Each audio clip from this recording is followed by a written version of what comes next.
అన్నీ కూడా గెలుచుకుంది. ఆ విధమైనటువంటి పార్టీ మీది జనసేన పార్టీ. అట్లాగే నిన్న ఆ తర్వాత కూడా ప్రజల గురించి అంటే ప్రజలను ఉద్దేశించు అభిమానులను ఉద్దేశిస్తూ మాట్లాడుతూ కూడా మీ పార్టీ అధినేత సో ఇప్పుడు చాలా నాకు భయం వేస్తోంది, నేను గెలిచాను, సో ఇంకా నాకు మీద చాలా కర్తవ్యం ఉంది, నేను ఇంకా చాలా చెయ్యాలి, నేను ఏదైతే చెప్పానో అవంతా చెయ్యాలి, సో ఇక్కడ కక్ష సాధింపుకు ఎట్లాంటి వ్యక్తిగతంగా ఎవరిపైన మాకు ద్వేషం ఉండదు, ఇవన్నీ కూడా చాలా మాట్లాడారు నిన్న.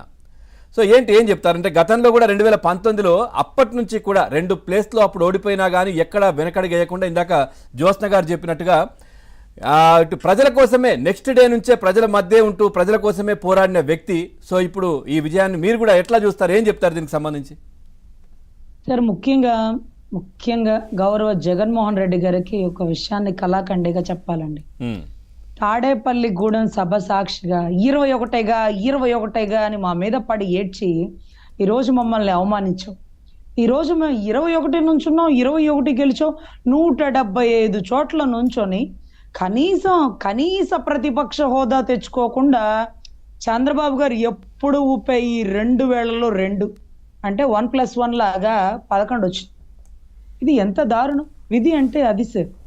ఎంత పొగరు అంటే ఒక్క అవకాశం ఇస్తే ఏదో ఉద్ధరిస్తావంటూ తాడికొండ సీటు కూడా గెలిపించిన రాష్ట్ర ప్రజలు నీకు ఇంత మదమెక్కి కొట్టుకుంటుందా, అది అధికార మదంతో ఉన్నావా అంటే దించితే అధపాతాళానికి ఎలా పోతావో చూస్తావా జగన్ అని ఈరోజు నిన్ను తొక్కేది నేనే జగన్ అని 21 సీట్లు తీసుకున్నాడు గర్జిస్తున్నాడు. ఏంట్రా బాబు, రాజకీయ దురంధరుడు హూకిల్డ్ బాబాయ్ అని మాట్లాడుతుంటే జగన్ నీ నాయన చిన్న ఆయన చంపింది నువ్వే, నీ చెల్లిని గోడకేసి కొట్టావు, ఇప్పుడు రా చెప్పు నిన్ను తొక్కేది నేనే అంటే ఏంట్రా ఇతని ధైర్యం అనుకున్నారు సార్. అది జన సైన్యం తెలుగు యువత, తెలుగు తమ్ముళ్ళు, తెలుగు మహిళలు అందరూ మూకుమ్ముడి దాడి ఎలా ఉంటుంది అంటే తిరుగుబాటు. ఎప్పుడో సిపాయిల తిరుగుబాటు విన్నాను సార్ పుస్తకాల్లో, చూడలే, ఛాన్సే రాలే. అమరావతి ఉద్యమం అంటే దగ్గరుండి పార్టిసిపేట్ చేసాం, కళ్ళతో చూసాం. తెలంగాణ ఉద్యమంలో మేము లేకపోయాం, మేము లేము అక్కడ, అది అందుకోలేకపోయాం. ఈ సిపాయిల తిరుగుబాటు లాగా ఈరోజు ప్రజా తిరుగుబాటు. బాబు గారు ఒక డైలాగ్ కూడా ఉంటుంది, అదేంటంటే టీడీపీని భూస్థాపితం చేస్తావా, అది నిన్ను పుట్టించిన దేవుడు వల్ల కూడా కాదు, ప్రజల తిరుగుబాటు తిరిగితే ఎలా ఉంటుందో తెలుసా జగన్ అని బాబు గారు కూడా గర్జించారు.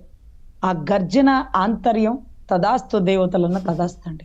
అసెంబ్లీ సాక్షిగా అవమానపడితే అవతలోడు 2 పదాలు బూతులు తిడితే యువతలోడు 4 తిట్టాలే, కానీ నిస్సహాయంగా ఇదిగో చూడు వెళ్ళిపోతున్నానని వెనక్కి తగ్గాను అనుకోకు, సింహం 10 అడుగులు వేస్తే 100 అడుగులు ముందుకు వేస్తుంది, గుర్తుపెట్టుకో. మళ్ళీ సీఎం అయ్యాక ఇక్కడికి వస్తానన్నది రీసౌండ్ ఇచ్చి టైగర్ కా హుకుం అనేది బయటకు వచ్చిందండి. 21గా అంటే నీలాగే అనుకున్నాడు, మూడే అడుగులు కదా, ఏమిస్తున్నావు 3 అడుగులు కదా అని. 3వ అడుగుకి అతపాతాళానికి తొక్కిన బలి చక్రవర్తి బతుకవుద్ది నీది. అలాంటి వామనమూర్తిని నేను, గుర్తుపెట్టుకో జగన్ అంటే అప్పట్లో ఇంకా అసలు కూటమిలో ఎవరెవరు పార్టిసిపేటో కూడా అర్థం కాని టైంలో ఇంత ధైర్యంగా మాట్లాడాడు పవన్.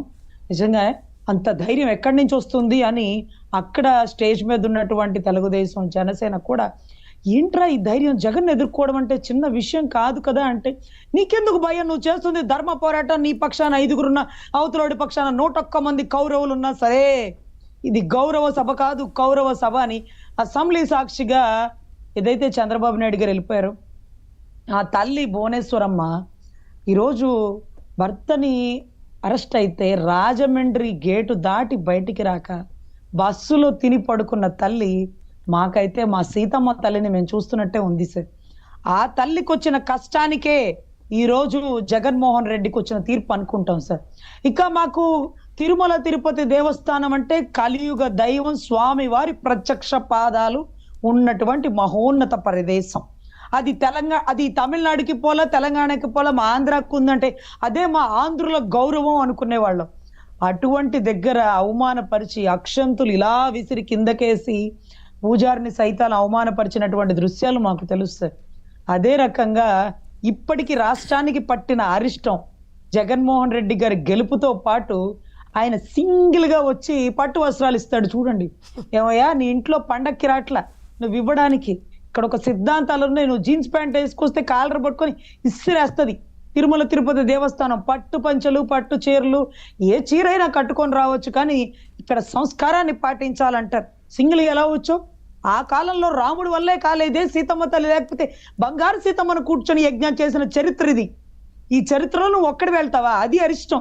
ఈరోజు ఆ తల్లి భువనేశ్వరమ్మ బ్లెస్సింగ్స్కి వెళ్తే రోజు అంటది, ఇక మొగుడు బయటికి రాడు లేపో అంటది. మొగుడు అంట, ఆ ఈవిడ మొగుడు అంటది, ఆయన పెళ్ళాం అంటారు.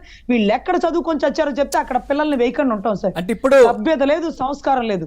రజని గారు, ఇప్పుడు అధికారం పోయిన తర్వాత ఒక గౌరవం మర్యాదలు అనేది గుర్తొచ్చాయి అనుకోవచ్చా జగన్మోహన్ రెడ్డికి? ఎందుకంటే నిన్న పవన్ కళ్యాణ్ గారు, చంద్రబాబు నాయుడు గారు అంటూ రెస్పెక్ట్ ఇస్తూ మాట్లాడుతున్నారు. అధికారం పోయిన తర్వాతనే ఇవన్నీ తెలిసి వచ్చాయా? ఏం చెప్తారు? ముసలి నక్క అని మొరిగిన కుక్కలకి 75 ఏళ్ల వయసులో 52 రోజులు లోపలుంటే వీల్ చైర్ లో వస్తాడేమో అనుకున్నాను సార్. జూలు విప్పుకొని ఎల్లో సింహం వచ్చి గర్జిస్తే ఎలా ఉంటుందో తెలుసా? 4 గంటల ప్రయాణానికి 14 గంటలుంటే ఎలా ఉంటుందో తెలుసా? 62 ఏళ్లకి పెన్షన్ ఇంటికి వస్తే చాలనుకునే వయోవృద్ధులకి 75 ఏళ్ల వయసులో క్యాన్వాయ్ పైకెక్కి పెదనందిపాడులో 11:30 నుంచి 12:30, అర్ధరాత్రి 12:30కి కంటి శుక్లాల ఆపరేషన్ తీయించుకొని వచ్చి మా ముందు మాట్లాడుతుంటే రాసుకోవడానికి పేజీలు సరిపోలేదు సార్. అంత అనర్గళమైన subject pin to pin figure తో సహా చెప్పారు. అది ఆయన దమ్ము. ఇప్పుడు మర్యాదలు వచ్చినాయంటే మరి రావాల్సి వచ్చింది, తప్పలా. ఈరోజు దత్తపుత్రుడు